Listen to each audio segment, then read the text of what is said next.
Welcome to this World Resources webinar entitled Hydrogen. It's a workshop. I am Debra Ferdinand James, your chair for the workshop. I'm a senior lecturer and coordinator of the Masters in Leadership in Tibet and Workforce Development program at the University of the West Indies. I'm happy to be chairing the workshop. We have a dynamic team of experts to treat with the topics in the workshop. As you know, we are always grappling with the challenges of climate change globally. And hydrogen is seen as one solution to this challenge as an alternative energy source. Today's workshop will help us to understand the uses, benefits, and opportunities of hydrogen as a renewable energy source in industry. And we have a dynamic team of experts to help us with this understanding. I will now introduce them.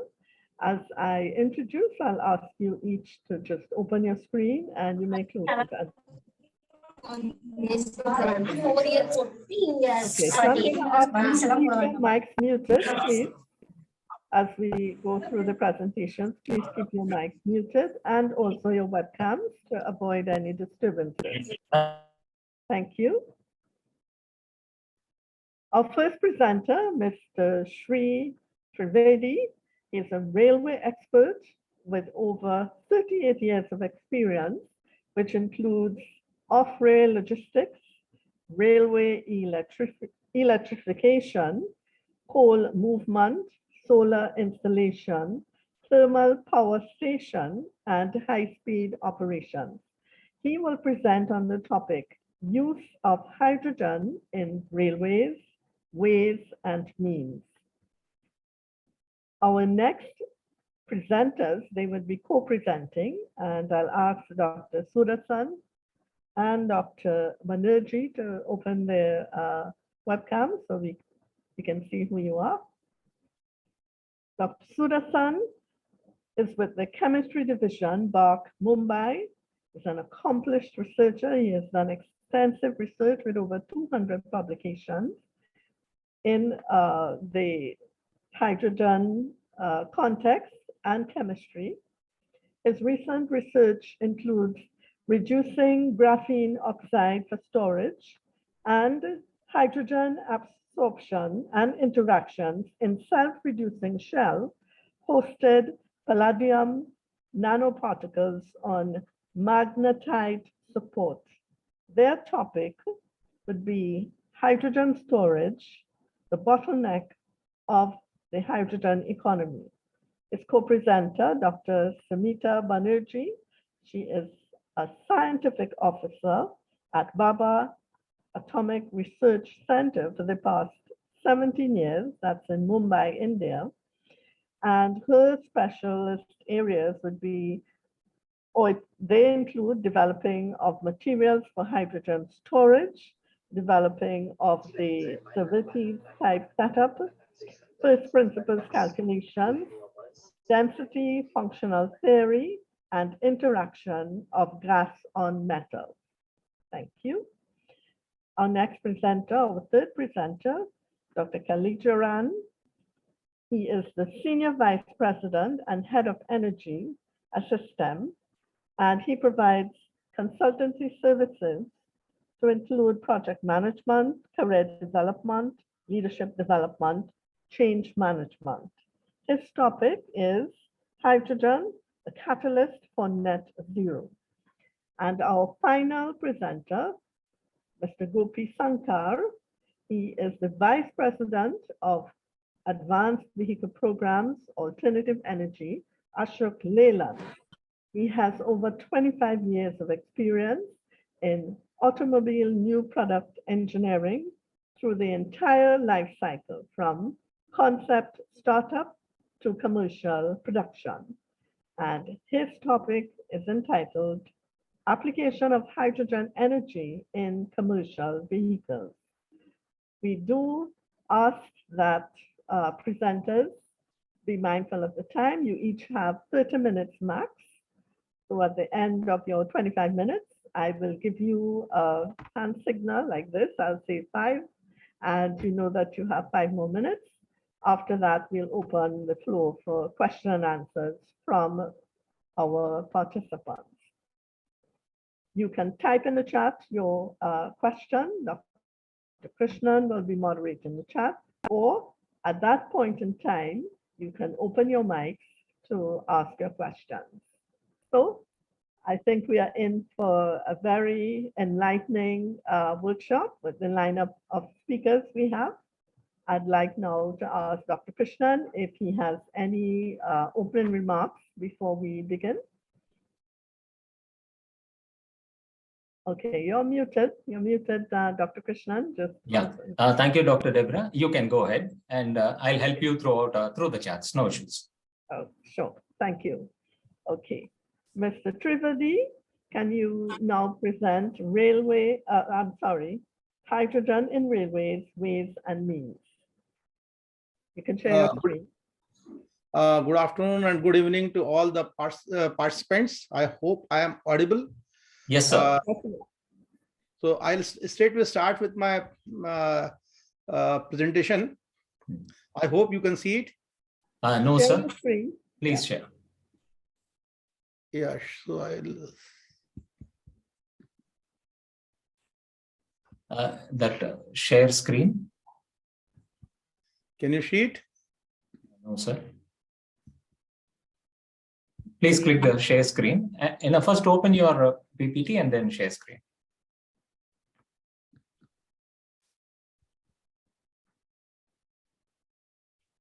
Okay.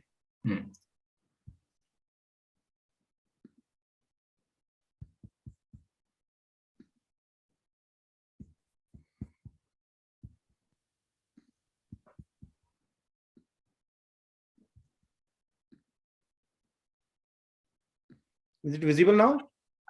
No, sir. Not yet. If you have it open, then you just go to your Zoom screen at the bottom. You see a green action button that says share screen, and you click that. I put share button. Yes. And then I go to my PPT. Once it's open, yeah, it will come up. It has come up? Open the PPT first, and then go to your share screen. I have to show. Okay.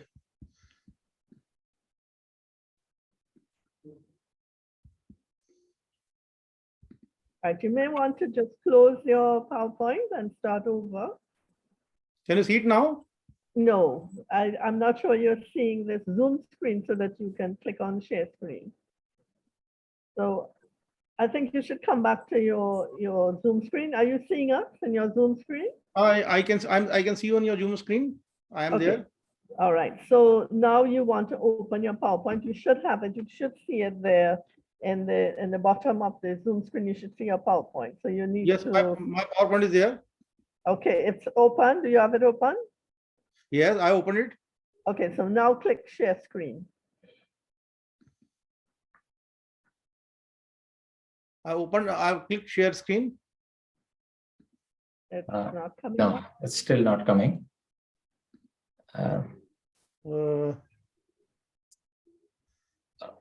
Okay, meanwhile, can we go to the next presenter and start it, and then we'll come back to Trivedi sir?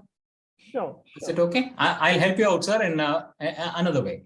I'll log into you and I'll help you out. No issues. Okay. Please go ahead with some.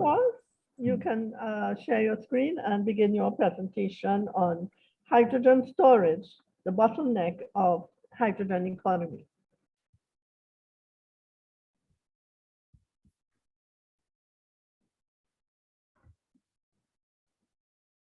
And you'd want to go from the first slide, your title slide. Yes, please.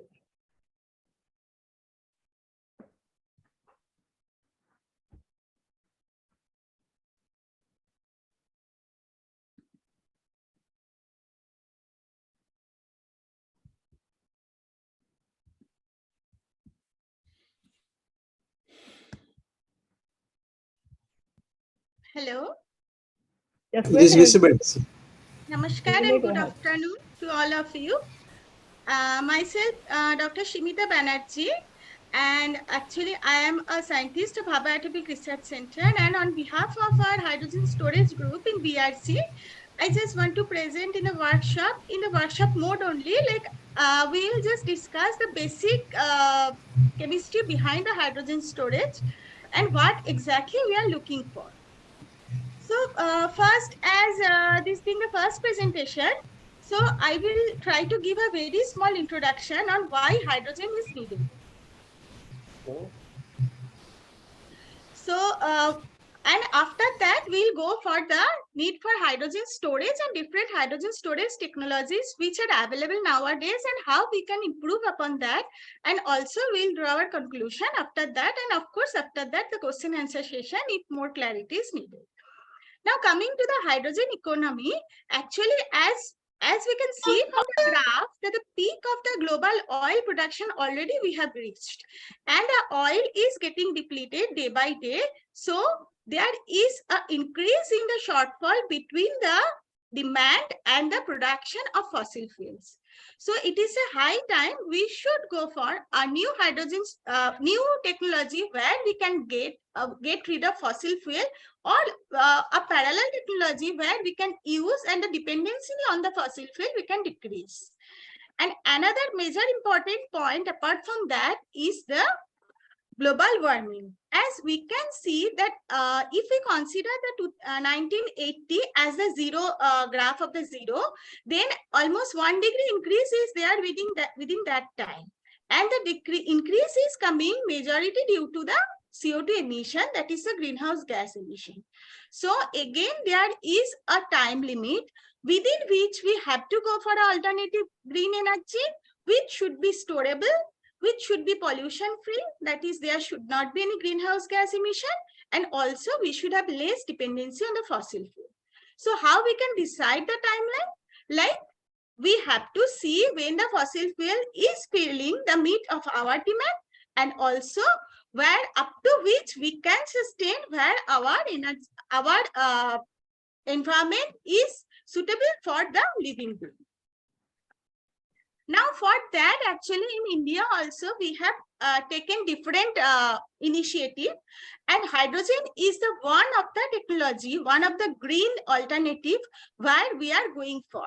And our Prime Minister Dr. PM Modi already has planned for 5 million ton of green hydrogen by 2020. Now, as we are telling that hydrogen can be a good alternative, of course there are many other green alternatives like solar, wind and other things, but why we are looking for hydrogen here basically in this workshop. So what is the major advantages of hydrogen? Hydrogen is having very high energy density, like by a kg of hydrogen it is one of the highest reported so far, and it is very lightweight, it is highly abundant, but of course in the combined form free hydrogen is rarely available. And it can be produced from renewable energy sources, okay? And also there is no pollution in CO2 emission for the hydrogen. Like hydrogen when combines with water, it gives energy and water. So there is no CO2 emission, so it is pollution. Now, what is hydrogen economy? Hydrogen economy is a full cycle. Like we can produce hydrogen from some renewable source like water, using the nuclear heat or using sunlight.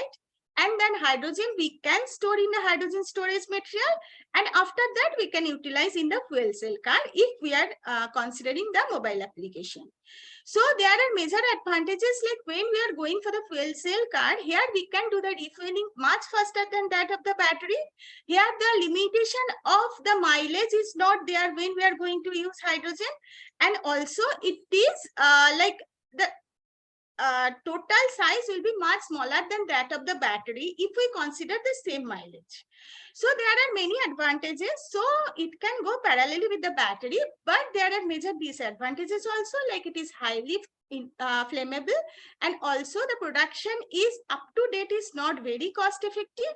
There are issues on the storage, and of course, as I told, that cost regarding the utilization, production, storage, everything. So that should come down before it can be economically viable. So coming to the different hydrogen production method, basically right now, most of the hydrogen is being produced from the fossil fuel itself.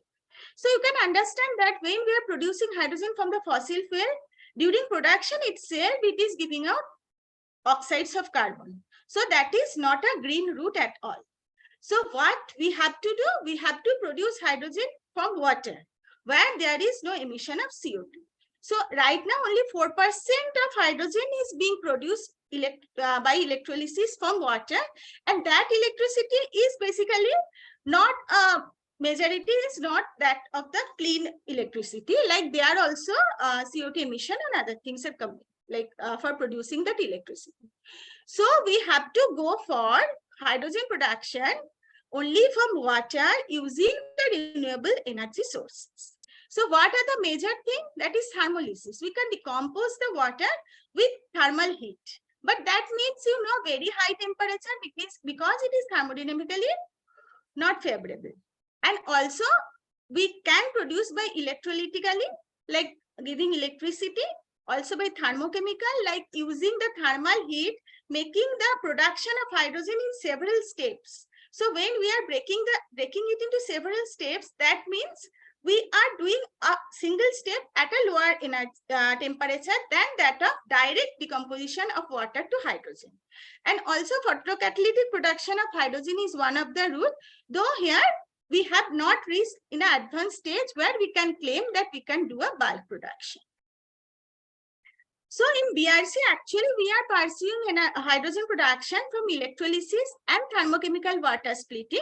In the electrolysis, that is very advanced and mature technology that has been industrialized, whereas thermochemical water splitting, there are 2 cycles are being carried out where actually nuclear heat or solar heat are planned to be utilized for the water splitting of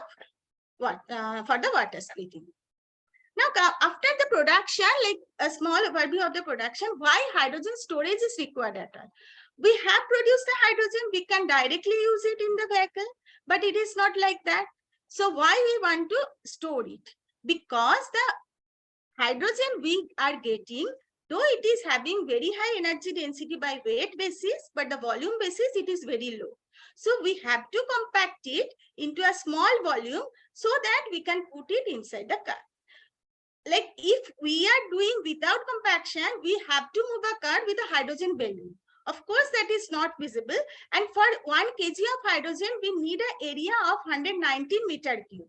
And for running a car around 300 miles, it needs around 4 to 8 kg of hydrogen, depending upon the efficiency of the fuel cell. So you can imagine how much big volume it needs. So of course, we need a method by which we can compact that hydrogen and where the hydrogen storage comes into the picture. Now, the methodologies of hydrogen storage are basically high pressure gas cylinder, which is quite advanced and technologically, which is almost, it is like reached to its limit, and we can store hydrogen by 350 bar and 700 bar cylinders are available in commercially, and we can store hydrogen into that. But high pressure cylinder we use in our labs also, and many places we regularly use it. And second option is liquid hydrogen. At a very low temperature, the liquefaction temperature is very low for hydrogen, below 32 is at critical point. So below that temperature, we can liquefy at high pressure. But as you can understand that it is very low temperature and we need high amount of energy for liquefaction. So that is a very costly process. Also maintaining that hydrogen at that temperature, that is also very difficult. Some boil off is there. So it is being utilized for a very specific application where high volume of energy is needed, and basically for the spacecraft. So what is the third option? What we are looking for? The third option is the solid state hydrogen storage material. It is as simple as that. We are having a solid material and we are putting hydrogen inside that. It is getting fused up or chemised up on the surface of the solid, or it is going inside the solid. It is sitting there, and when we need hydrogen, we can heat it and we can take out the hydrogen from it. So several solid state materials are being studied, and this is a figure where which you can find. It is very actually popular figure, and you can find in the internet. So in the same amount of hydrogen, for running 4 kg of hydrogen, we can confine in solid storage. This is liquid storage, this is hydrogen storage. This is in the gas cylinder of 200 bar. So you can see that actually the smallest volume will be for the solid state storage. So when we are going for the mobile application and different stationary application, in that case, the solid state hydrogen storage is very important factor. And depending upon the application, what we need, like whether for the heat storage, whether for a car, or whether for a compressor system, we actually optimize different parameters like enthalpic effect, storage capacity, kinetics, rehydrogenation pressure, and of course cyclic stability and price, they also comes into picture. Now in BRC, we are having a group dedicated on hydrogen storage, and Mr. Ashish Kumar, Dr. Priyanka Roos, myself, we are working with Dr. V. Sudarsan under the guidance of Dr. V. Sudarsan. And these are two students he has passed out, now doing postdoc, and Manish Shingole. We are dedicatedly working on different hydrogen storage, solid state hydrogen storage systems, which we think that we have to improve upon for the practical applications. Now, the several systems, what actually we are focusing on are the metal hydride, which is actually one of the solid state system which, where prototype has been developed, and then highly porous and hybrid material. Here actually by physisorption, the material can take hydrogen. So improvement is needed on its hydrogenation and dehydrogenation temperature and the interaction with the hydrogen, and the complex hydride where actually we get high amount of hydrogen storage, but here the reversibility is an issue and kinetics is an issue. And of course, the metal organic framework where also in the framework structure within that hydrogen can go inside and sit, and because of its high number of pores, lots of hydrogen it can take. So we'll discuss one by one. Like in the hydrogen storage, when we are doing the solid state hydrogen storage in the metal hydride form, that means metal is having a crystal structure, hydrogen is going and sitting into the crystal structure, and when we are heating, it is coming out. And generally that these hydrogen storage are basically defined by this PCT diagram. This is a pressure temperature composition diagram. At a certain temperature, first hydrogen will go inside the solid, it will form a solid solution, and after that there will be a plateau pressure where metal hydride phase will precipitate out, and after that actually hydrogen will go into the metal hydride phase, so there will be not much hydrogen absorption.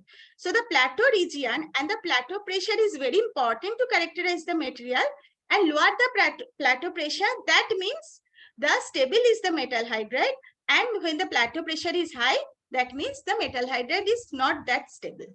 Okay, and the length of the plateau pressure actually define that with certain change in a slight change in pressure, how much amount of hydrogen it can absorb or it can dissolve. And from that, actually, we can find out the delta H or enthalpy of hydrogen absorption. Now, the metal hydrides actually we can define into two categories. That is low temperature metal hydride, where hydrogen can absorb at low temperature, and high temperature metal hydride like magnesium hydride, where actually they absorb hydrogen at high temperature because of its thermodynamics and kinetics parameters. Now that this is a table actually which is very useful for the hydrogen storage community, where actually we find that at what enthalpy value it will absorb the hydrogen. Now combining two different metals, we can tune the enthalpy of hydrogen absorption, and generally it is being considered when the enthalpy is around -40 kilojoule per mole. There we can absorb and dissolve hydrogen around room temperature. So there are some hydrides which are distable hydrides. It is having positive enthalpy value. Some are having very stable hydride. So we have to combine such a way so that we can get an enthalpy value which is in between the very stable and unstable metal hydride. And is okay. Now coming to the storage properties, actually we can see there are different kind of materials have been studied, and what same thing we are doing in our laboratory also, and several materials have been developed. And we can see that depending upon the phase of the material, when we are going from the lattice phase to BCC phase, actually the hydrogen storage capacity increases because we get large number of lattice position into the structure. And the position are much more, so more number of hydrogen can go inside. So BCC alloy phase are having higher hydrogen storage capacity. That is one of the phase property relation we could say. Now, once we develop a hydrogen storage system, depending upon the requirement, we scale it up. Like we have developed the alkaline water electrolysis in heavy water division of BARC, and the hydrogen produced from that, we can store into the hydrogen storage material. So for that, actually we have developed a system. I am not going into the detail as the time is limited. So we have developed a system where actually we can store around 150 liter of hydrogen. This is the material what we have synthesis, and this is the vessel where we can store around 150 liter of hydrogen within the material. And as you can see that the amount of material, it is hardly 100 ml. Okay, so we can just to give a like idea how much compactness of hydrogen we can do within that material. Now this is about the metal hydride. Now if we want to store hydrogen into a magnesium hydride based system. So that is a high temperature metal hydride, but it has an advantage of high weight percentage of hydrogen storage capacity, that is 7.6 weight percentage. But its kinetics is very low, and also here in that case the desorption temperature is very high. So we have done several calculations to find out what are the catalysts which can be used for the increase in the kinetics. And that catalyst, actually we have found that nickel and vanadium catalyst can improve its kinetics.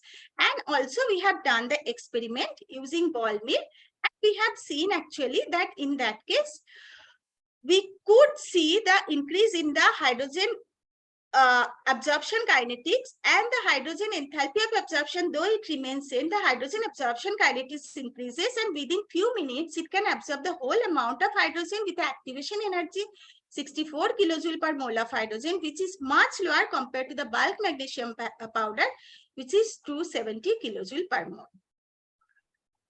Now the development of porous material. As I told that porous materials are also very important because hydrogen can go inside the pore, and with slight heating we can take out the hydrogen. So generally the carbon-based materials are being utilized because we can have a very high liberty on changing the pore size and also changing the morphology of the carbon-based system. So here we can change surface area structure, and also by allowing curvature and doping and decorating with different metal atoms or non-metals, we can change the hydrogen storage capacity. But one have to be very sure during doing the experiment. As here we can see that the initial studies show a very high hydrogen storage capacity, though after a few years it came down, and these are the actual hydrogen storage capacity which has been reported. And initially though the erroneous result came out mostly because of the low purity of the material, erroneous experiment and contamination in the sample. So we have to be very careful and use sophisticated instrument for using that hydrogen for the carbon-based system. So like the same way as I have discussed that we can use carbon-based system like different multiple carbon nanotube, and also the graphene-based system, and also different porous system like Prussian blue analog, where we can find hole inside and we can put hydrogen inside this.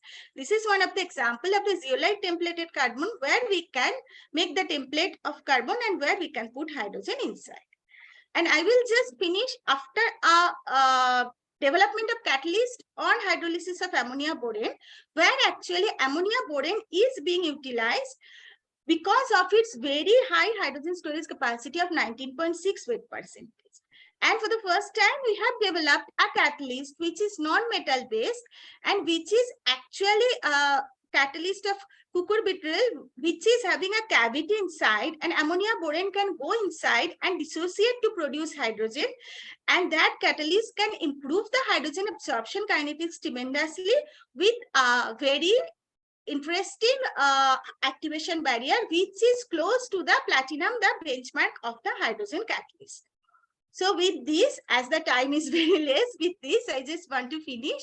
And I just want to conclude that the hydrogen is actually a very potential material for towards our journey towards the green energy. But there are several challenges to which we need to work on. That is the cost-effective production method and also the effective storage method, which is right now dealing with its fundamental only. So there is lot of efforts is needed, and the scientific community should come together and work on that. With this, I want to thank all the people who has contributed directly or indirectly in the hydrogen storage project, and also the organizer for inviting me to give this presentation. Thank you, ma'am. Thank you all of the participants. You're welcome. Thank you, Dr. Seemita, for that comprehensive presentation. We note that your presentation spoke of the bottleneck in the economy for hydrogen storage. What would you say contributes to the bottleneck? What factors contribute to that bottleneck that you As I told highlighted in that your hydrogen, section? when we are considering the hydrogen economy, actually there are 3 steps. First of all is hydrogen production. Now, hydrogen production from the fossil fuel, it is commercialized, it is very well known. From the water, electrolysis part is very well developed. But right now there is, second is hydrogen storage. Right now there is no commercially available hydrogen storage material, and we cannot store hydrogen in the solid state form. What are the material available? So still it is dealing with the fundamental understanding. And the third part is fuel cell, which is technologically developed, but the cost is too high for the application right now. So in that case, we have to reduce the cost using our research expertise. Okay, thank you. And I'll now open the floor. We'll take at least 1 or 2 questions from the listening audience or viewing audience. If you have any questions, you may post it in the chat or open your mic and ask your questions.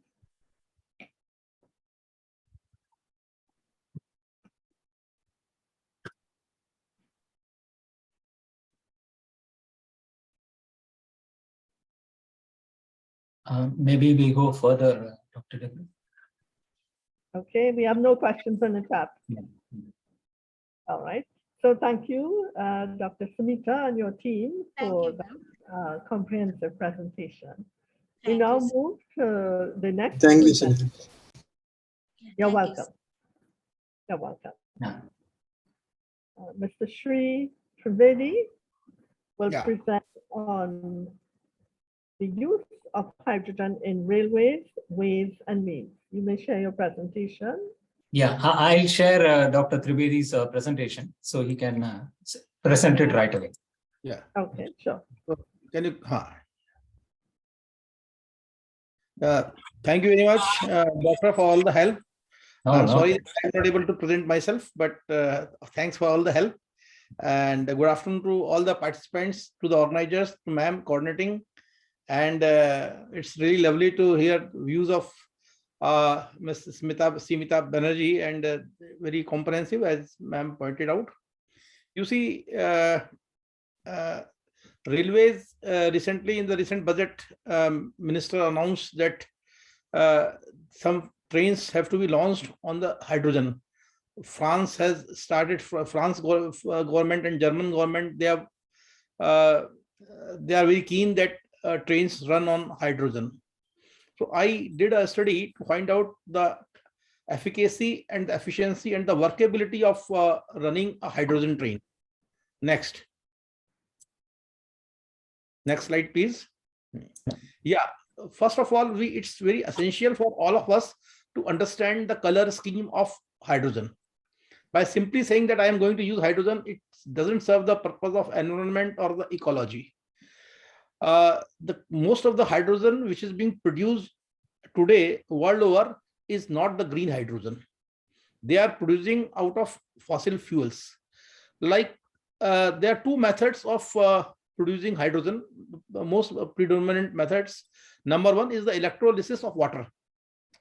You electrolyze the water by in an electrolyzer. You pass current, and the molecule of water, which is H2O, gets dislodged, that gets separated to hydrogen and oxygen, and you extract the hydrogen part. The oxygen part you leave it to the you can use it, or but the hydrogen is recovered.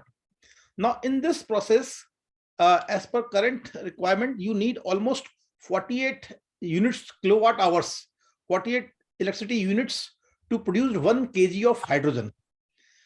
So the process, and then this hydrogen, but the electricity which is used to produce this hydrogen has to be renewable, has to be produced from the renewables.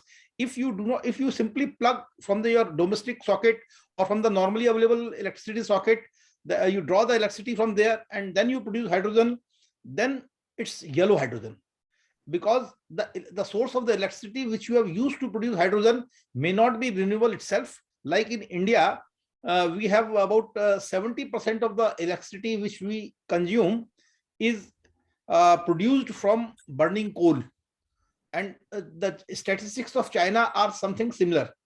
So so if you are using electricity to electrolyze water, and that electricity is produced from the fossil fuels, coal, gas or oil, then you are not serving the intended and targeted purpose. So that is one way of producing hydrogen. The second way of producing hydrogen is when you pass steam through methane, and you produce you break up methane into carbon dioxide and hydrogen. Now carbon dioxide is again it's a greenhouse, so it doesn't serve your purpose. So there is a talk that you should capture the carbon dioxide which comes out from this process and use only the hydrogen. But the process is very costly, and most of the places they are not using it. They are not going for the carbon capture process. So in the end, the gray hydrogen remains gray, and our whole hydrogen system is so why hydrogen? So this, you see, you can when you are using renewables to produce electricity, you like in railways in Indian Railways, we have decided that by the end of the 2023, our 100% tracks will be electrified. So if I am using electricity to run my trains, then I can as well use the renewables, the electricity produced from renewable. I can feed it to the grid and draw it from there and run my trains. Because it is not possible for me to develop a separate system of transmission lines which will carry the renewable produced hydrogen and the whole, because the grid is one. So and one more thing which needs to be thought of here is that India has a installed capacity of about 400 plus gigawatts of power generation capacity exists in our country. Out of 400 gigawatts, the share of renewables is only 160 plus gigawatt. So out of 400, you are only producing 30-40% of electricity installed capacity from renewables. So, and hydrogen you produce from this electricity, renewable electricity, only when it is surplus. If the renewable energy is not surplus, you cannot. There is no point in using it for producing hydrogen, because you can use that electricity directly yourself without wasting. Because if you produce electricity from the if you produce hydrogen from the electricity and again convert, store it, and then again use it fuel cell or a hydrogen engine to produce power, the whole cycle efficiency is about 30%, because you see 75% is the efficiency of the electrolysis process, and another 40-50% is the efficiency of the most efficient engine which we have produced so far. So the whole scheme doesn't look workable. Next. So if in future, when it will be possible for us or for any country to produce electricity from the renewables, which is more than required, at that point, at any point of time. You see, the main justification behind hydrogen economy is that the renewable sources of energy, they produce electricity in a cyclic way. Like sun is available in the daytime. The winds are also seasonal.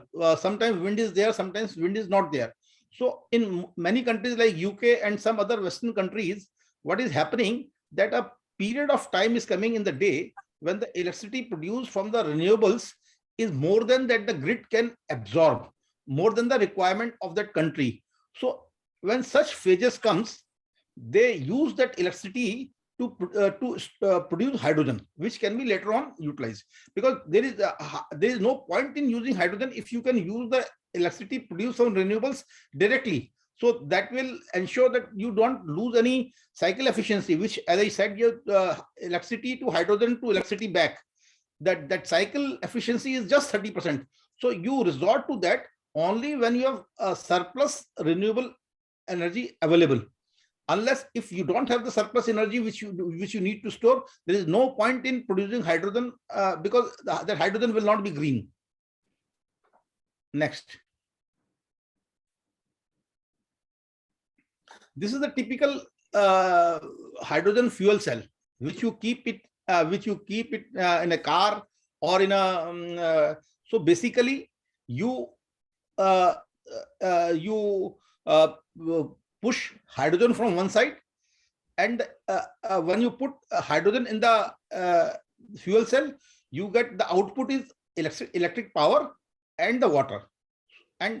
But as I said, that the efficiency of this fuel cell, so the whole process that you produce hydrogen by electrolysis, then you convert that hydrogen into electricity through fuel cell is about 30 to 40%.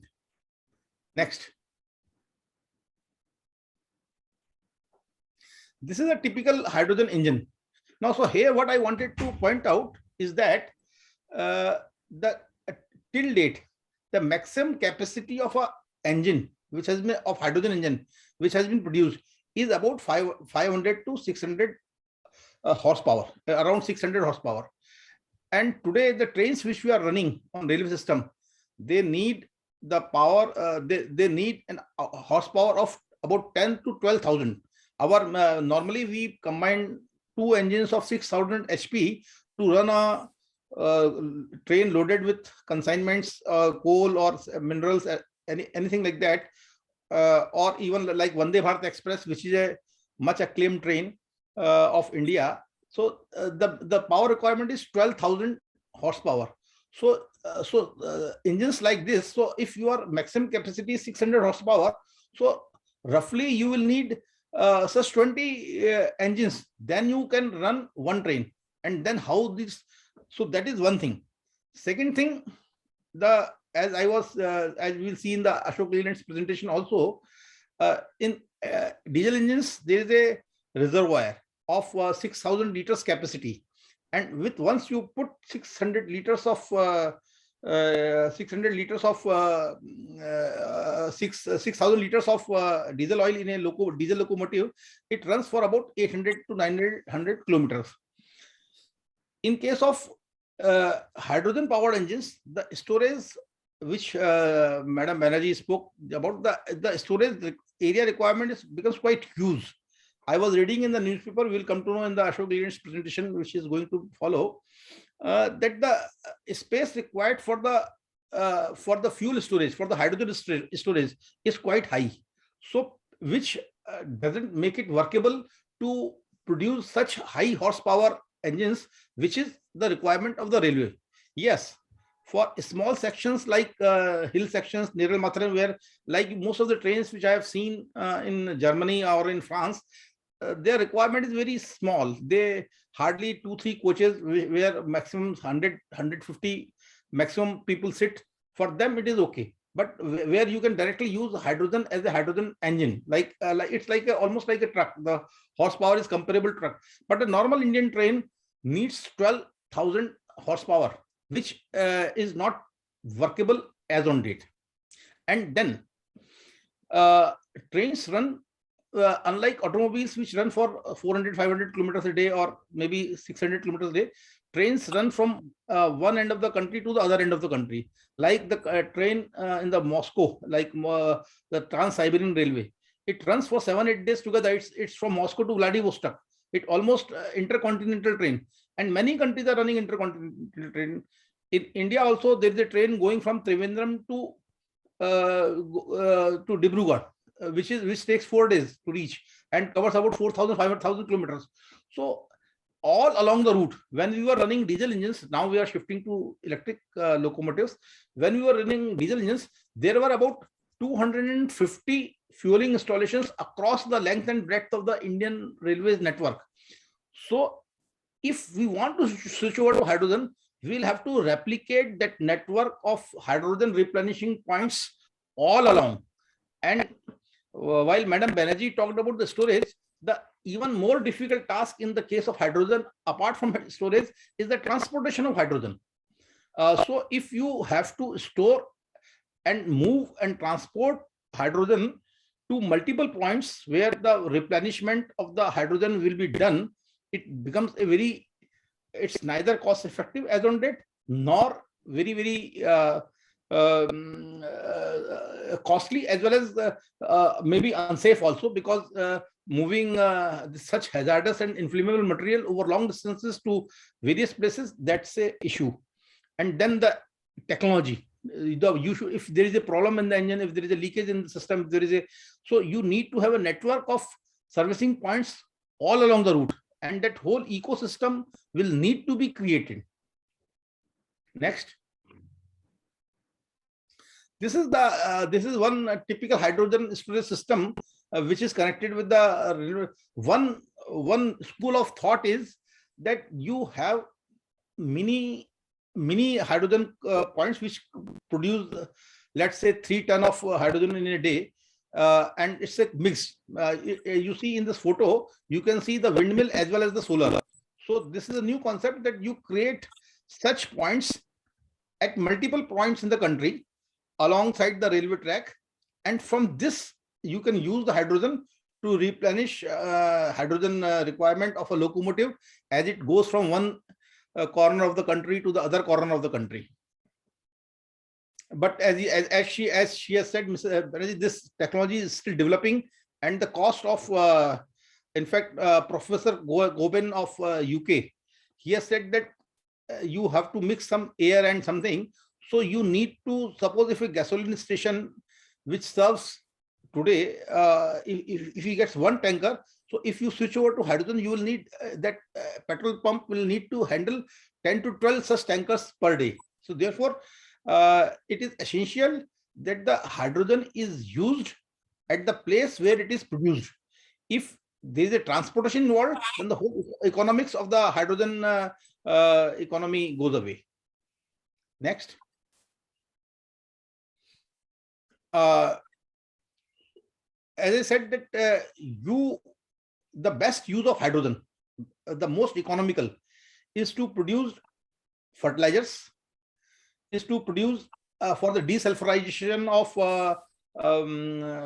petroleum products, like we talk of low sulfur, sulfur-free petrol, sulfur-free diesel for our running our automobiles and other things. And for that process, hydrogen is the tool which you can use. You use hydrogen to produce fertilizer. And in both the places, whether it is hydrogen for producing fertilizer, or it is hydrogen for desulfurization in petrochemical complex, or hydrogen to produce in case of like coke oven. In place of coke oven in steel plants, you can use hydrogen based system ovens to produce that steel. So so in all these applications, the point of production and the point of consumption is the same.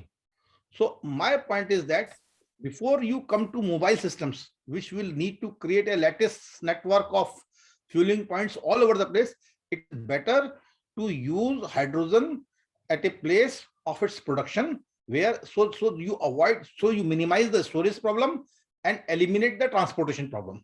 And that way, because you see today the cost of 1 kg of hydrogen is about which is coming to in India is about 500 rupees to 600 rupees INR. That means about $6 per kg. So for hydrogen to become effective, for cost effective, the cost of hydrogen must come down to about $2 per kg. If you cannot supply to a automobile owner or to a locomotive driver, railway hydrogen at $2 per kg, the economics of the hydrogen will not work out. So we are moving, while the research must go on, the pilot projects must go on, the commercial application will start only when the cost of hydrogen per kg of hydrogen comes down to $2 per kg. Next. So as she said that the hydrogen is a very light and its molecules are very small, so it goes anywhere. As she said that she is using hydrogen porous materials to absorb hydrogen because they can absorb the hydrogen. So but if you have to if you use a normal cast iron or something like that to steel to so there is a possibility of hydrogen making that metal brittle, and moment it becomes brittle, hydrogen leakage may start, and hydrogen being very inflammable, so it may create problem for the it may have safety hazard. So when the storage itself is so difficult, you can understand what the transportation or the onboard system for fuel storage in locomotive will behave. I have said that it should be used basically initially for the desulfurization process for fertilizer factories to begin with, till such time we acquire the expertise. Special containers have to be there. So volume is very heavy for if you have to move it like that. Next slide. As I said that the one locomotive requires about 12,000 horsepower. So presently I don't think such a while 600 HP is good enough for the hill trains like Darjeeling Hill Train or Kalka Shimla trains, Ooty trains, Neral Masaran train, Mumbai. So for the toy trains purpose it's okay, but for running a heavy duty train drawing minerals, for carrying like in India one train carries about 1,500 persons, for that type of application the thing has to develop further. Next. As I said that the most powerful engine is only 600 HP. So you need to reduce the size of the engine and work on this area. Next. The ecosystem, so fueling points are required. The fuel storage system on board the locomotive is required. Then the dispensation. The dispensation of this was quite simple. Diesel, you simply take out the spout and put it in the locomotive and the fueling was done. Here you will have to develop a system for filling the locomotive. So whole ecosystem needs to be created which will support and sustain the railway system if we go for that. Next slide, please.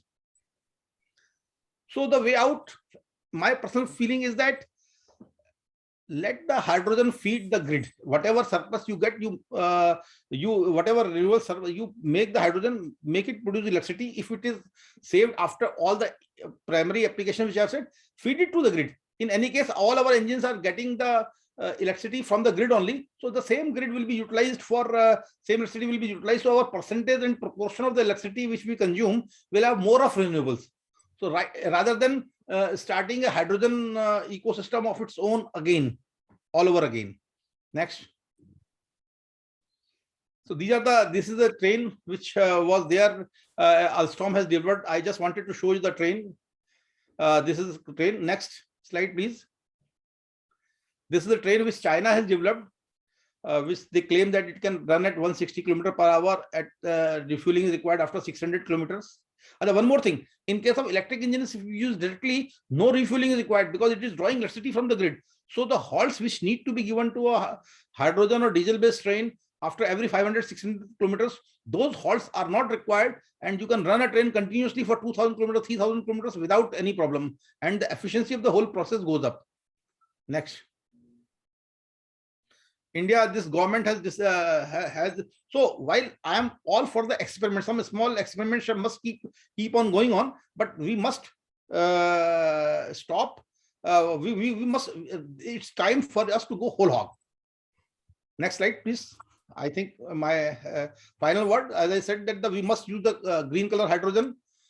We must try to increase the power of the engine. Economics has to be worked out because trains are meant for the mass economics of general masses. We cannot have costly system, and we need to have an ecosystem of replenishments that we'll have to work out before we really switch over to hydrogen ecosystem for running our trains. Next, please. Thank you. Thank you, Mr. Trivedi, for that moving presentation. Very interesting. I was wondering, as you were presenting, what would be the cost savings for the commuter, the person who is buying the train ticket, if we were to go hydrogen? Yes. Have you looked into that? Yeah, because you see, if you use the costly system for the commuters, because when you talk of, unlike cars, when you talk of railways is for the mass people, for the general public. And if we cannot keep the cost low, there is no point in having a new system when people cannot afford it. Okay, but you have no idea, like the reduction, how much it would be, Yes. As opposed to using electricity. Yeah. So in my opinion, the better way is to whatever electricity you produce, you feed it to the grid. In any case, our electric engines are drawing the current from the grid only. Okay. We now open the floor to the participants of the workshop. We have over 80 persons on the platform. So you may open your mic, ask your question, or type it in the chat.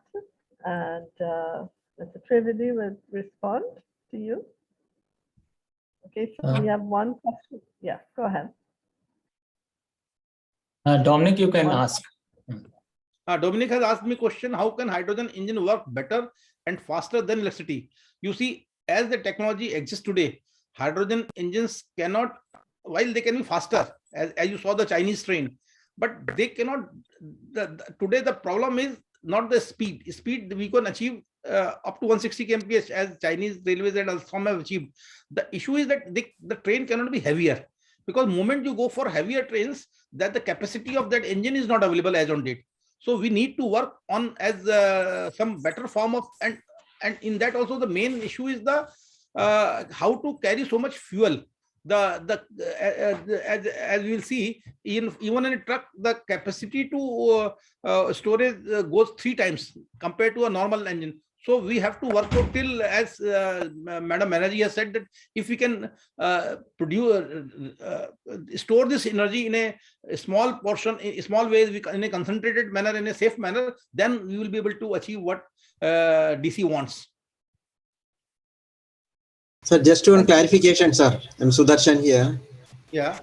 Sir, is in abroad also, like countries like Japan, they use current from the grid for running the railways or running the train, or they use these hydrogen storage materials or hydrogen gas separately? Most of the mainline systems are from drawing from the grid, but the difference is, like in UK, the almost entire grid, and that is true for most of the European countries. They have developed their solar power and the wind power so much that their grid consists of 90%, more than 90% renewables only. In fact, they use the fossil fuels, gas and oil only to make up for the shortfall of the, otherwise they are, in fact, in UK, there are periods in the day when the electricity company gives you electricity free of cost if you can consume it that time, because the production is more than the requirement. And that is why this whole game of hydrogen is come. Hydrogen is good if you are getting electricity free of cost from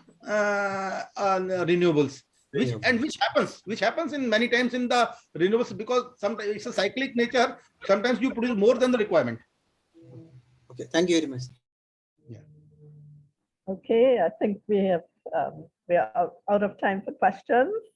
Thank you. We'll move to our next presenter, Dr. Kalirajan, please present on hydrogen, the catalyst for net zero. You may load your presentation. Yeah, good afternoon and good evening to everyone. I'm Dr. Kalirajan. More than 3 decades of experience in nuclear industry in India. Presently working on some of the hydrogen projects. I hope I'm audible. Yes. Yes, Thank are. you. So today my topic is hydrogen, the catalyst for net zero. So all of us, my previous 2 speakers have put in a lot of things which I'm going to talk about. A little bit idea they have already given you. The entire world is talking on 2 things today. One is the energy transition. Another one is digital transformation. So we are not going to touch upon digital transformation today, but the energy transition, which is the word today in the global market, is basically revolving around decarbonization. So decarbonization is another vocabulary which is floating around the entire world, which means reducing the carbon footprint from anything and everything we do.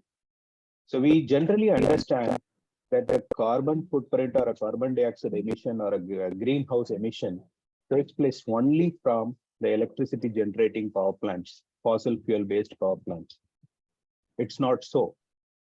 The electricity generating power plants contributes a little bit, and there are many process plants like steel, manufacturing plants, fertilizer plants. So many process plants are there, which are also using fossil fuels for the production, and they also emit greenhouse gases.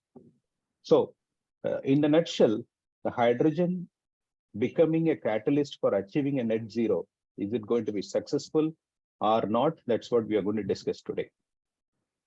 So my previous speaker has put it, simple words. There are different colors attached to various hydrogen. But my dear friends, hydrogen gas as such does not have any color. It is only to identify the source from which the hydrogen is produced. So if the source is going to be from hydrogen, fossil fuels, this is called gray hydrogen. And if from the fossil fuel sources, the sources can be a power plant, fossil fuel power plant, or sources can be fossil fuel burnt steel industry, any particular industry where fossil fuel, natural gas or coal, these things are burnt to in the process of manufacturing. Then directly, if there is no carbon capture, the hydrogen produced in that process is called gray hydrogen. If they institute some of the measures of capturing the carbon from the emission, from the flue gases, then it can be called as a blue hydrogen. Well, then there is a green hydrogen, which is normally talked about today, and there is a yellow hydrogen, which I am going to talk about mostly into my today's lecture. Green hydrogen is one. The source of hydrogen production is from the green resources. When we say green resources, the resources which does not emit any hydrogen. That means only solar, wind, and tidal power. If the electricity from these 3 sources are used to produce hydrogen by the process of electrolysis generally, the hydrogen produced in this process is defined as a green hydrogen. But there are other processes like, we'll discuss in detail a little bit. If the grid electricity is used for the electrolysis in the production of hydrogen, but the electricity is drawn from nuclear power stations, and nuclear power is though green power, the nuclear experts will say that it is green power. The world does not accept it. So it is now categorized as yellow hydrogen, but it is a very low carbon hydrogen. It is recognized as a low carbon hydrogen. So there are different colors given, pink and all those things, but we will remember only 4: gray, blue, green, and yellow hydrogen for our understanding. The hydrogen production has got, there are various pre-production processes and the post-production processes. Dr. Seema and previous speakers, both of them have talked about storage of hydrogen and utilization of hydrogen. But that is the one area, gray area, which is necessarily has to be thought of. But today we are going to discuss about even the hydrogen production itself. Are we, sufficient enough in terms of technology? Are we sufficient enough in terms of source of hydrogen? Or is hydrogen is really going to play a catalyst role to achieve the net zero? So if you look at this picture, hydrogen production can happen through various sources, but it can be used for various, as a derivative of various processes, or a liquefied, which can be shipped by carriers or transported by pipelines. The World Bank is, proposing a lot of, pipeline laying for carrying hydrogen gases, which is really, there are a lot of safety concerns in that because of the hydrogen's properties. The concentration of hydrogen has to be within certain range, and the pressure has to be maintained all along the pipeline. So there are so many physical and chemical properties of hydrogen, which really matters a lot for transportation. Or we are, whether we can consume it in the local, in the sense, suppose I'm putting a hydrogen plant in the boundary of a steel manufacturing plant, the hydrogen can be directly consumed by the steel manufacturing plant or a fertilizer plant. So the hydrogen demand in the world is going on increasing, and it is estimated that in next 30 years, we are going to have 7.5x requirement. And generally, if you look at the global hydrogen market is rapidly expanding for various reasons. And the renewable, as I said, the type of hydrogen today people are focusing on, they want to avoid gray and blue hydrogen. Mostly they're focusing on renewable hydrogen and the low carbon sources. The low carbon sources, as I said, renewable can be from wind, solar, hydro, thermal, tidal. Now you can also add waste from energy from waste. And the low carbon energies are like, nuclear and mixed origin grid energy. And carbon dioxide emission in the renewable sources is nil almost. And the low carbon is very, very low. But there is another thing, which we need to understand when I talk about renewable energy. The renewable energy, we are only looking at the source which is generating energy. But if you look at the life cycle of that renewable energy, there is a manufacturing industry which manufactures PV cells for the solar industry. Do we have a carbon emission from that manufacturing process? Yes. Do we have a carbon emission in the manufacturing of windmills? Yes. So if at all we need to understand the decarbonization by promoting solar and wind, are we really achieving in the life cycle of the solar and wind power plant? Are we really achieving the decarbonization? It's a big question mark. There are various processes, through which the hydrogen can be, produced. Direct water splitting by electrolysis, or even high temperature, steam splitting or thermochemical splitting. That is, and there is something called steam reformation.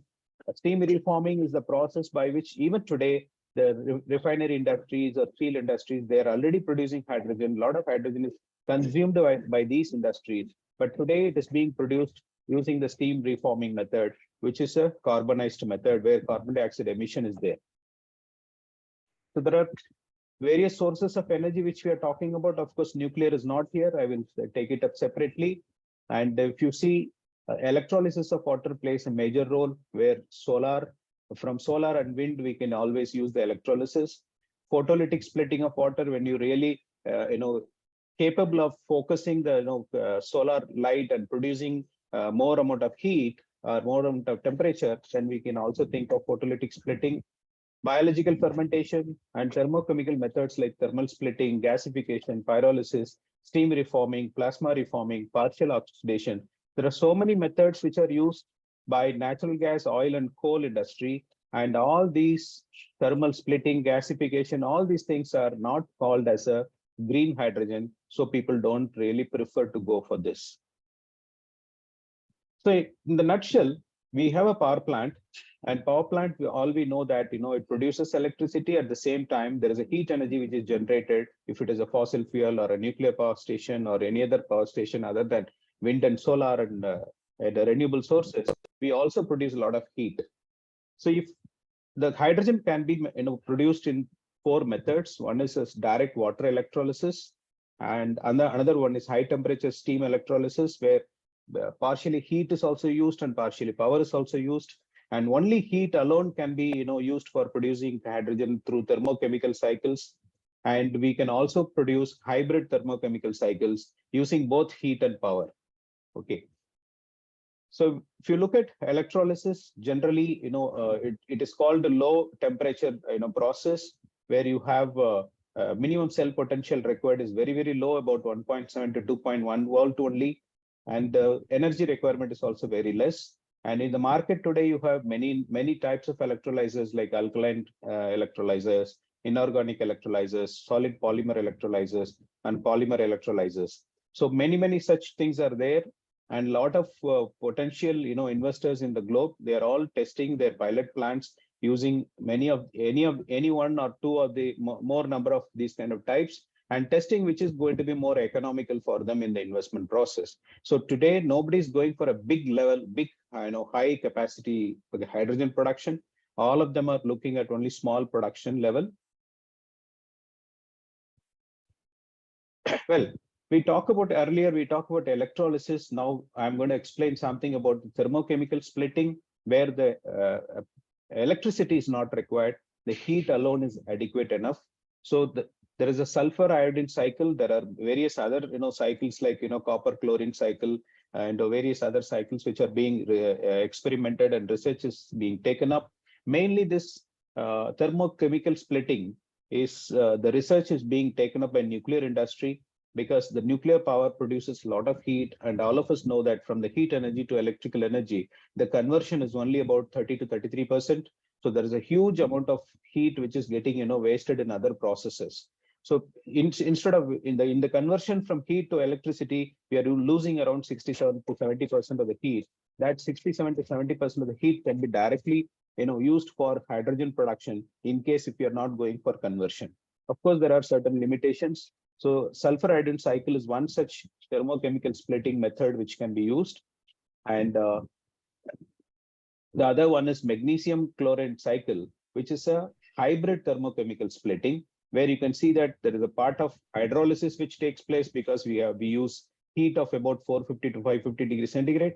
And there is the electricity part which is used for electrolysis, which is a low temperature cycle. So there are two cycles. One is a high temperature cycle which uses the heat, and the low temperature cycle which uses the electricity for electrolysis. In all this process, we generate hydrogen. Of course, this is another explanation of how hydrogen can be produced using sulfur iodine cycle. There is a Bunsen reaction, hydrogen hydrate decomposition, and H2SO4 decomposition.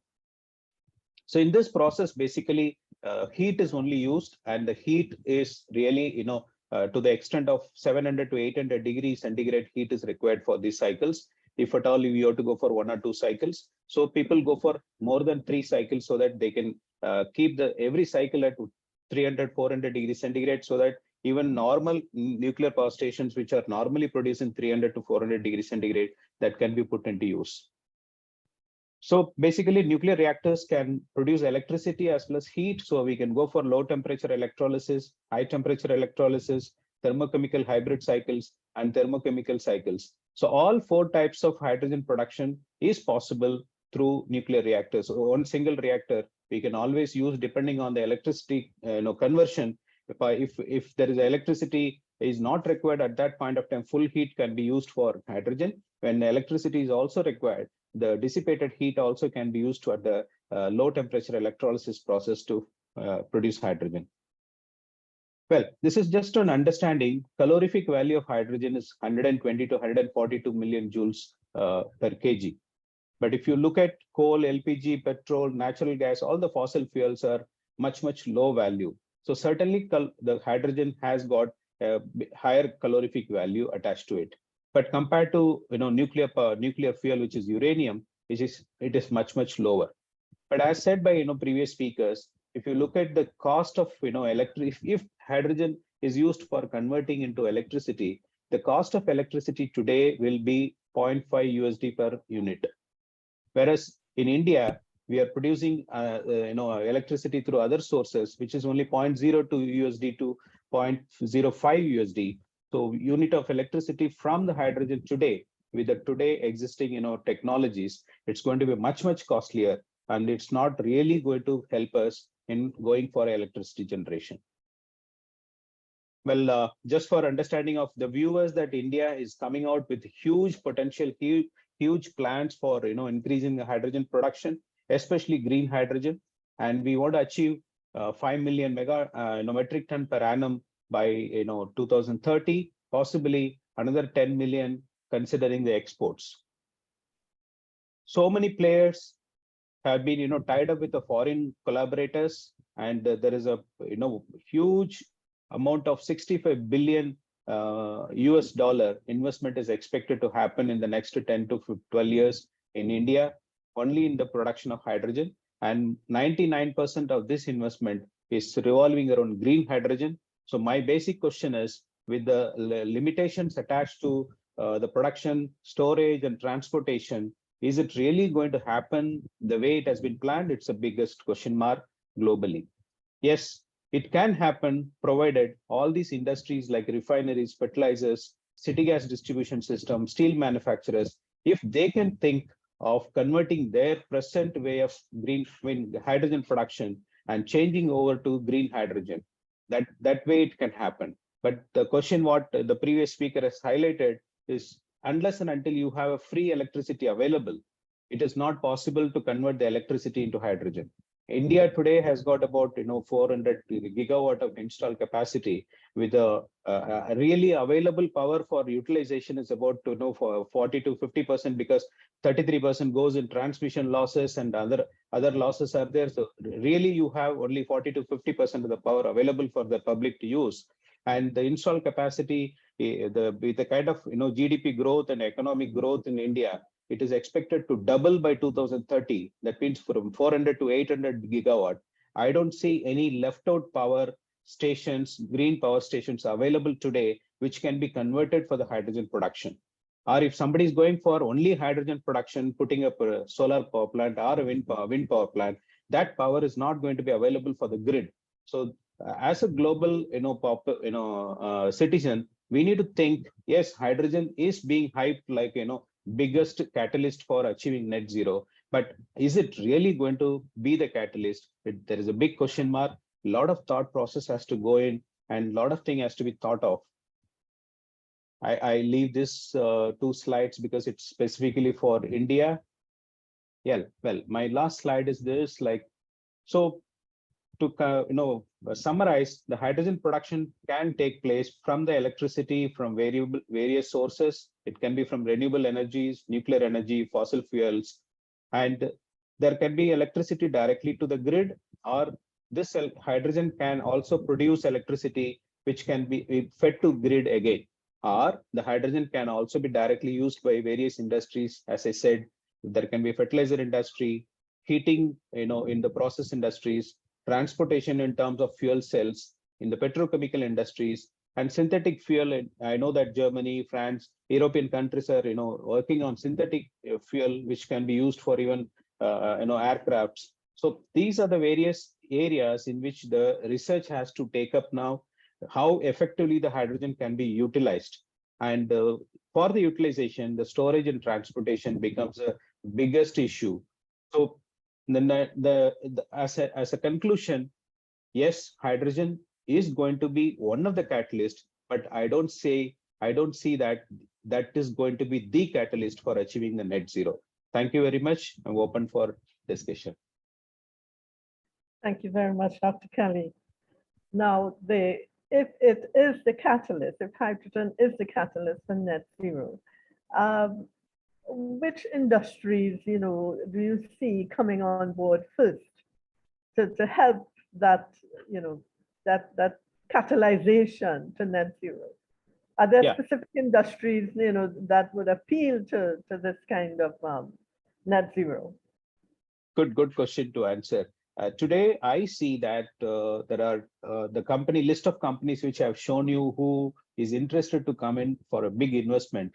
Most of them are owning thermal power, refineries or steel manufacturing plants or fertilizer manufacturing plants. where they are having some captive power plants which are producing electricity for them, as well as they are producing hydrogen using steam reforming, which is now every government in the world putting a lot of carbon taxes, and carbon credits are being given in case if they are going to reduce the carbon footprint. So there is the incentivization which is happening for the existing industries like refineries, thermal power plants, steel industries, fertilizer industries. And these industries are now thinking of putting up a small, solar power plant or a windmill, produce some electricity, and then pass it on to the hydrogen production. And that hydrogen can be used directly into the process, not as a electricity. So that is what is now going on. Okay, thank you. And the floor is now open for your questions to Dr. Kali. His topic is hydrogen, the catalyst for net zero. I'm seeing we have at least 88 persons on the platform, so we can take at least 2 or 3 questions.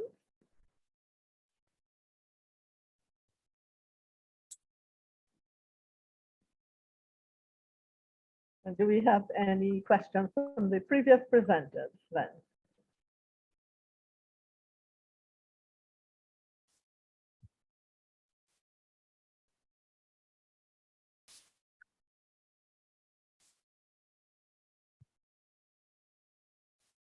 Shri, do you have a question?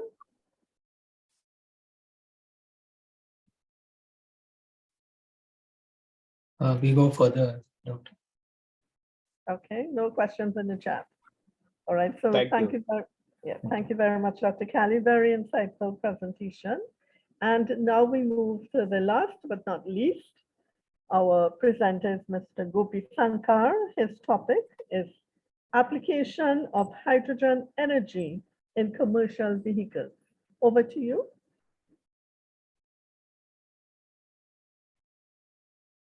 Okay, I think you're muted, so just unmute so we can hear you. Can you hear me now? Yes. Yes, yes. And is the slide visible? Yes. Very clear. Yeah. Okay. So good evening all. Mine is the last presentation. Thank you for staying back.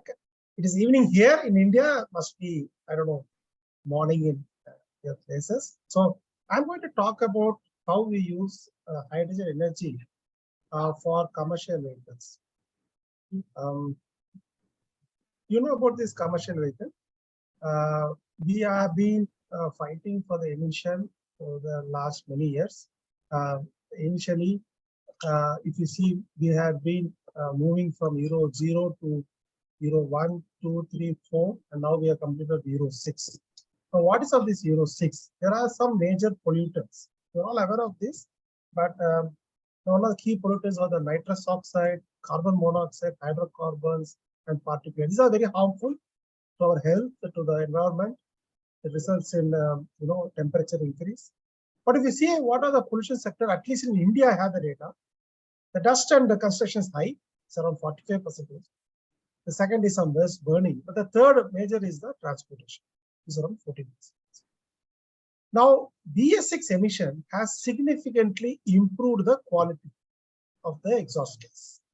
So from BS3, if you see, in terms of whether you take the NOx, which is the nitrogen oxide related, or the carbon monoxide, hydrocarbons or particulate, there has been a significant improvement from what we were earlier to now.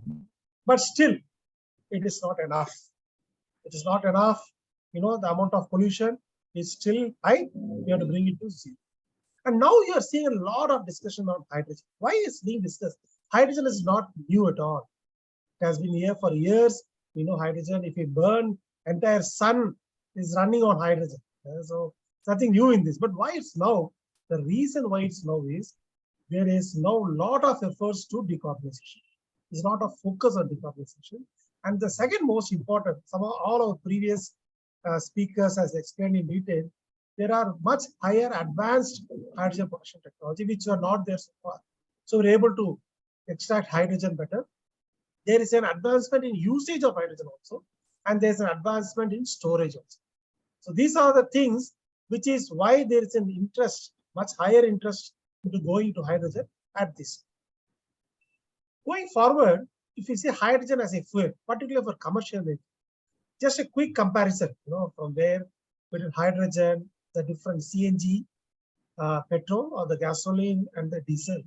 If you compare, you can see one important point is the calorific value is almost 3 times that of CNG and gasoline.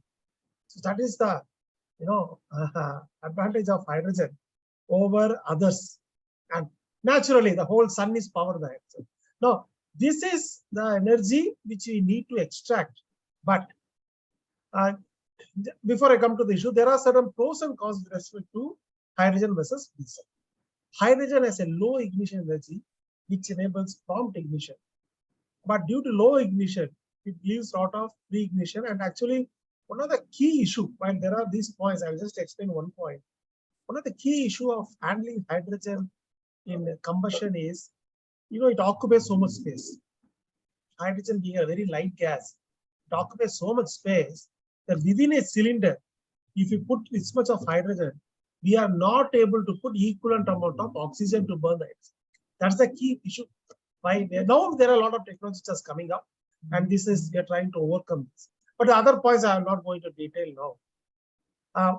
This point alone, I will just indicate that the emission from hydrogen, you can see here, CO, what I will say, the carbon is 0. So it is a 0 carbon fuel. Particulate very low. Hydrocarbons very low. NOx to some extent. But still 10% of what is there in the current. That is the emission advantage you get with the hydrogen. But it was already explained, but I am again repeating, how do you store hydrogen, particularly in a commercial vehicle or in a vehicle where you have to move the vehicle. Since you have to move the vehicle, you have to carry the hydrogen. It was very well explained earlier, but I'll just show it in a graph. You can see here, for a same distance, say 400 kilometers, if you want to travel 400 kilometers, you have to store only 13.6 by volume of gasoline, whereas compressed hydrogen, you have to store 100 times more. That much space in the vehicle you don't have. So that's the challenge. But yeah, there is a liquid hydrogen coming up. There are metal hydrides coming up, but it's still not in a position to go into the vehicle. And that is some of the areas where each of you can also research and come with new ideas, and it will be very successful, because this is the way we are going for. Now, coming to vehicle integration. How do you integrate the hydrogen into the vehicle? So here, I would like to explain one important principle called modularity. Ashok Leyland, we launched AVTR project, which was India's first modular. Quick 2 slides on modularity. Modularity is like, these Lego pieces. We have played with, all of us have played with this almost. And this Lego piece, if you see, using 3 pieces, they're able to make multiple shapes and objects. Why? Because the circle above, the interfaces are constant. How do you think if you apply this on a vehicle? That's interesting. But that's what we did in Avatar. That's called modularity. It's not we alone has done. Scania has also done it. They have done for 60 years. They have done for the last 8 years. There are 2 things important in the model. One, what is called layout modularity. It is like fires in a vehicle. Every part has a location that doesn't change. Just like a home. How do you clean the home? Always the cot. If you keep everything clean the home, that means every part is kept in its place. It has no issue. Same way, if you do it in a vehicle, air intake is always in the one position. Cooling system is always on position. This is called layout. The second is called spec modularity, where based on application, you update the kind of aggregate you pick. For example, you take thicker frame if you go for heavy loads. You take lighter frame to go for a smaller loads. Just one example. So these are the 2 key concepts, because of which what we used to have a tipper, tractor, haulage kind of variance is now moved into a solutions. So we pick based on various, because of layer modularity, we're able to combine it very, very efficiently. So because why this is important is, we have so many variants in trucks, and trucks, commercial trucks, is a money maker for the customer. It's not a luxury. He earns. It's a business maker. he earns money from the vehicle. So every vehicle has a specific use. Tipper is for specific use, haulage is for specific use, tractor, heavy vehicles, everything is specific use, and everything is tied to his business. So if you have to take the same thing to hydrogen, we have to do the same thing in hydrogen as well, so that we'll be able to give multiple vehicles to the customer. So this is one important principles of modularity which I want to explain. Now we come to where we just saw the hydrogen, just saw the vehicle integration. Now hydrogen can be used in commercial vehicles in two ways. One is called hydrogen internal combustion engine, which is like any gas. You take the hydrogen, burn it inside the cylinder, you get mechanical power and your vehicle moves. The second is called fuel cell, where you take the hydrogen, do an electrochemical reaction and get directly an electricity, and then drive the vehicle used as an electric vehicle. I'm just going to put very few slides, I won't bore you with many slides. So let me take the hydrogen ICE internal combustion. So this is how the internal combustion, it will be exactly same like a diesel vehicle, but you can see here the tanks, that's the killer. You need to put each tank, if you see here, can store only 8 kgs of hydrogen. That too. Now you don't have space to put more tanks also. So the range itself is coming to 300 kgs. But yes, we are working on various other options of filling the tank. So the hydrogen enters this cylinder and it burns to release a mechanical power which drives the propeller shaft and the axle. That is on the hydrogen. Fuel cell. Fuel cell is new. Now here, fuel cell, what it does, it's an electrochemical device. There is a hydrogen coming from one side, oxygen from the other side. The hydrogen and oxygen combine, releasing electricity and water. Such a clean process. So you see here just a small video, hydrogen comes, the electron flows, and that electron is used to drive the entire engine. So what are the key parts in a vehicle? These are some of the key parts. So one, there is a fuel cell.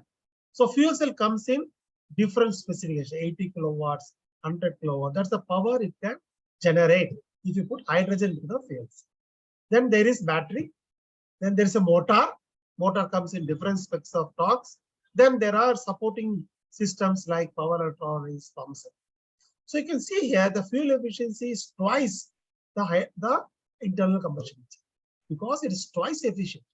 While internal combustion engines are typically 30-35%, which means out of total energy, only 35% is converted to mechanical power. Whereas in fuel cell, 60% is converted into electric power. That is the power of fuel cell. Obviously, it has plus and minus. It's very costly and compared to hydrogen ICE, and there are electric vehicles that is to be managed. So this is a high level of how the two technologies are planned in the combustion. There are at least two ways you can do the combustion. So the reason why we will use this, there is something called total cost of ownership. Now, why? That's why I say this is a business vehicle. I'm not buying it for fun. I'm not going to use it for luxury just roaming around. I buy commercial vehicle to make money, to make business, because it earns money for me.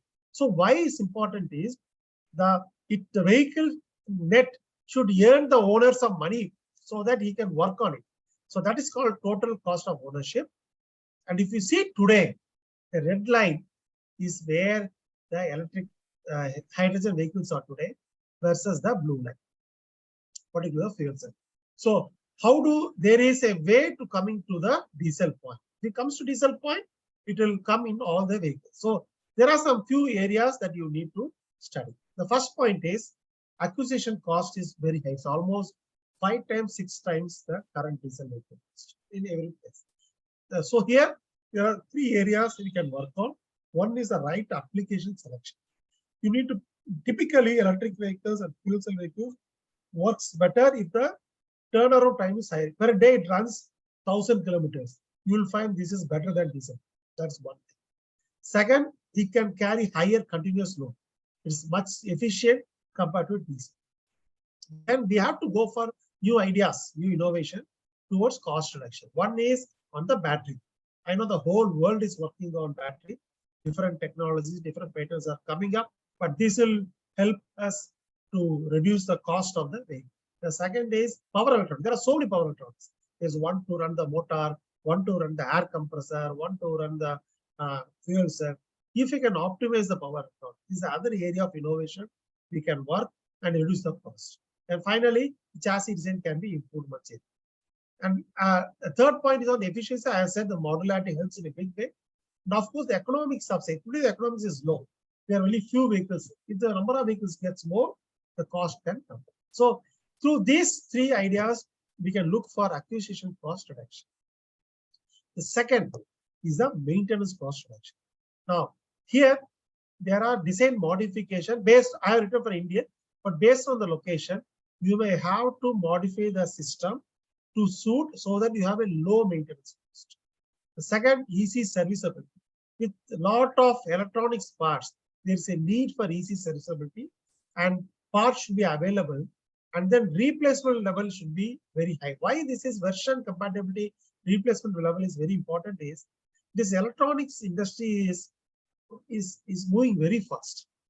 You get new versions of chips, you get new versions of softwares very fast, and so their vehicle design should be able to take so new design, because a person buying the vehicle, you like to have the vehicle at least for 5 to 8 years. So over that period, he should be able to replace those. And finally, not a small thing, but important thing is vehicle recovery.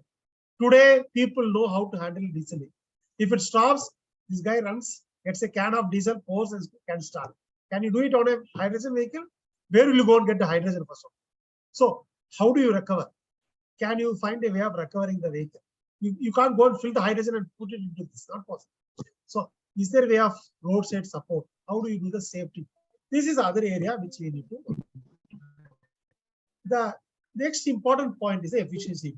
This is where the very lot of innovations are continuously happening. The first is lightweighting. The battery itself adds weight. Typically, 10% of the weight is added because of battery, which is a very dense load. As a result, what happens is the customer is losing the payload, which means what? He's losing business. He's losing money. So we need to go for lightweighting innovations, maybe aluminum, maybe composites. So going forward, we expect more and more lightweighting ideas and technologies to enter into the OEM, which so far has been dominated by steel. We'll now see more composites and aluminum and other materials coming. The next important efficiency improvement is the energy regeneration. This is something which is very much possible in a hydrogen electric vehicle. The reason is because of electricity can be easily managed. You can do start-stop logics. You can do better regenerative braking and better thermal management, much better. Last, we need to do better drag and coefficient, like low rolling resistance and all, because every energy you save gives you that much range to drive it. So this is being on the efficiency. So that has been my key points on this. But lastly, I want to touch on, if you want to promote EV or commercial EV, while the TCO is an important thing, but there are certain key pillars that needs to be touched on. The first is technology and manufacturing. What we discussed the TCO, and it should be safe. I think safety is something we can manage, because that is we will learn to manage. We have learned to manage diesel, so we learn to manage technology and manufacturing. The next important thing is the charging infrastructure. Now, today the charging infrastructure is an important thing for commercial vehicle. Think today people say charging infrastructure is not a concern, but if you can just think that suppose there are no diesel bunks or petrol bunks, you will doubt taking the diesel vehicle or a petrol vehicle outside, because you will have a range anxiety and you don't know where to fill it and all. The same issue comes in a bigger way for hydrogen, because hydrogen management, as we have seen before, it occupies more space for a same mass. That's a real concern. So this is again an important part that has to be seen, which is how do you infrastructure for this, as well as what will be the cost of this refilling and all. Because there's a cost to create hydrogen, there's a cost to store hydrogen, there's a cost to handle hydrogen. So that has to be clearly seen. The next is finance and business models should be unique. The reason why this has to be unique is these finance and business models, these vehicles will be typically high cost, 3 times, 4 times. Now, people today have made their business model such that for the given diesel cost, they have a market price and returns. Now for this higher cost, there should be a finance model coming from the banks and all those stuff for getting back that issue. Actually, what happens, hydrogen actually repays you faster than diesel, but the initial cost is such. That has to be managed. Second important is the warranty management. If there is a failure, how do you manage it? It's not just a roadside support, but also the failure. Obviously, without government, we can't do anything.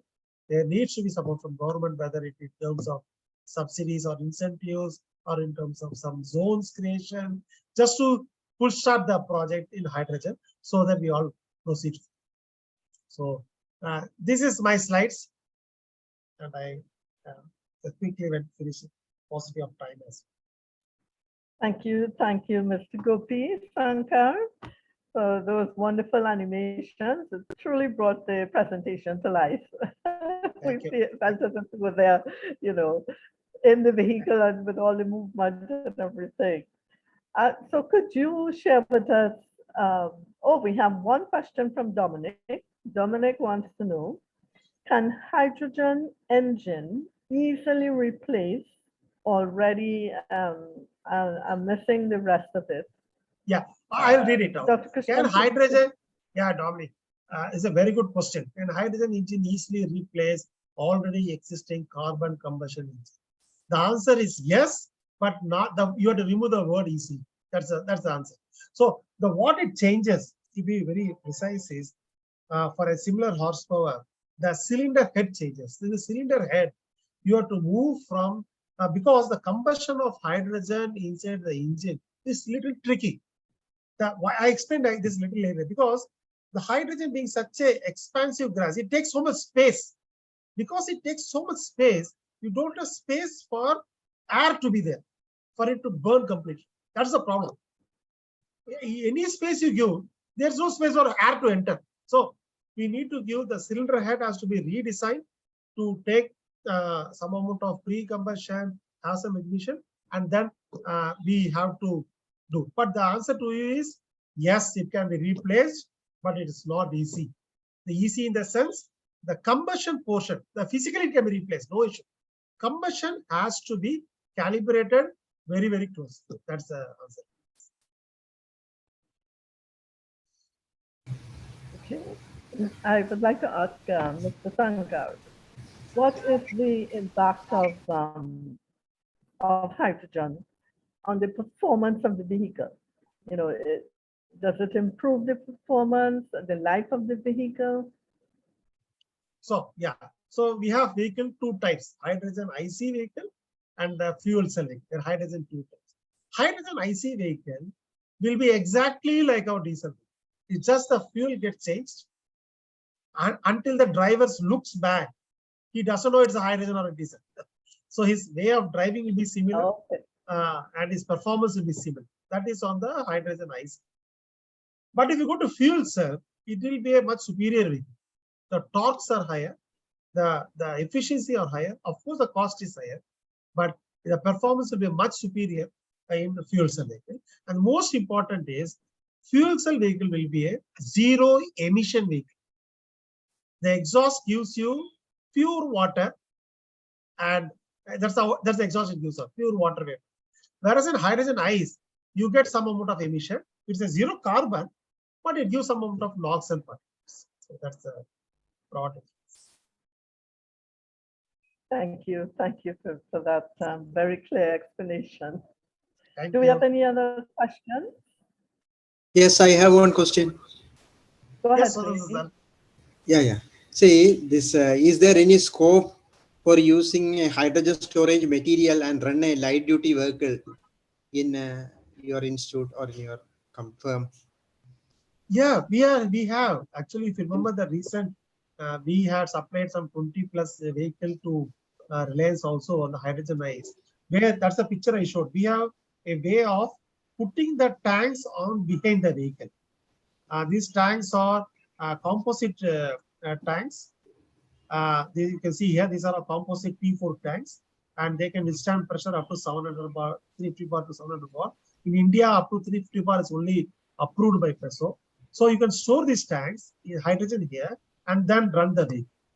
The only problem is you can store only 8.2 kg per tank, which means a total of 8 into 4, around 32, 33 kgs. You can run a range of only 300 kilometers. Tank, but the hydrogen storage material, like solid state hydrogen storage material, whether the tank can be replaced. Sir, this is I was actually, after seeing your presentation, I actually wanted to discuss you separately. This is something we can work on. This is a very interesting point. This is something we can work on. We are actually looking for such solutions. So I will talk to you, sir. Okay, thank you very much. Thank you. Thank you, sir. Thank you. There is one more question, I think, which has come from Dominic. Yes, from Dominic. Go ahead, please. He has said, 2 carbon fuels require refining process that guarantee availability. Is hydrogen production going to guarantee availability? So let me tell you, sir, the hydrogen is available at many locations. There are chemical industries where hydrogen is a byproduct. It's just flowing as a byproduct of those chemical industries. Now, the trick is, can you get hydrogen at the right cost so that we can use it in a vehicle and the end customer gains money? Getting in hydrogen, of course, like he explained earlier, the green hydrogen is through electrolysis process. But if you neglect the green hydrogen, if you want to get a hydrogen, hydrogen is available through multiple process, through multiple chemical reactions. For example, in alkali development, in sulfuric acid development, hydrogen is just a byproduct and it just flows like anything. So there are many ways of developing hydrogen, but the key point is getting the right cost. Like a person speaker has Kalirajan has said, Mr. Kalirajan said that through nuclear process also you can get. So there are many ways of getting this. The right cost will be the issue. I hope I answered your question. I'm sure. Okay. Yes, very detailed. I have one question. Can I ask? Yeah, please, sure. Seemita ji. Yeah. As per your expertise, what do you think that hydrogen storage in solid state or in gaseous state, which will be better for running a vehicle? See, actually, solid state will be a little easier for us, frankly, because I don't know still into detail. But we need to be, even if you put a solid state, I think we will need a reformer to convert the solid to gas and then use in the engine. I think that portion I need to discuss. But you know, as a vehicle, in a movable vehicle, it's always safe to have a solid. Second safe is liquid, the third is gas. Actually, as Sudarsan sir told, we are working on solid state material, and generally what we do, we heat just the material, we heat it and hydrogen comes out from that, and totally pure hydrogen. So it can be directly combined in the fuel cell. So maybe we look into that part if some possibility of like. Yeah, no, that is definitely possible. There is one more requirement, which is that we should be able to refill hydrogen in the hydrate. See, every trip they should not throw the box. So the box. Flow rate is also very important. Flow rate, and I should be able to refill hydrogen into the hydrate. That actually refilling also has to at room temperature itself. Refilling at room temperature itself with very high rate, like within 5 minutes it can be refilled. So that may not be an issue. So maybe we can work out. This is a very good idea. I will contact you after this, both yourself and Sudarsan ji. We can have a little more discussion on this. Okay, sir. Thank you, sir. Thank you. Thank you. Thank you. Do you have any other questions? Okay. I saw where persons were asking whether or not we were sharing the PowerPoint. And Dr. Krishan has indicated in the chat that we will share the video with you afterwards. We always do send you a video link. And I don't think we send the PowerPoint. Yeah. No, we don't send the PowerPoint. We just share the video links and you can get the information from the video. So let me move a vote of thanks to our esteemed presenters. Thank you so much for sharing your expertise with us. I think we are now better sensitized to the opportunities, the challenges, the uses of hydrogen as a renewable source of energy. And we look forward to you returning and sharing your expertise as we advance in the research in this area. We want to say a special thanks to our participants. We have over 80 persons, and I think we represent different continents around the globe, but mostly from India. I'm from the Caribbean and the West Indies. And so we have enjoyed sharing this workshop on hydrogen with you. We thank you for your participation, your questions, your interest. And we look forward to you joining us again in another workshop. We want to say a special thanks to Dr. Krishnan, as Thank you. always, for mentoring and facilitating the workshop. We do wish you a pleasant evening. Have a good dinner and keep safe. Thank you very much for joining us. Thank you, Dr. Debra. Thank you, experts. Thank you, Gopi. Thank you, Seemita. Thank you, Dr. Sudarsan. Everyone, have a nice day. Bye. Thank you. Yeah, I need a few minutes of your time. Now, don't forget the attendance link. The link, please fill it in so that we can prepare your participation certificate. And Dr. Krishnan, I need to speak with you just for a few minutes.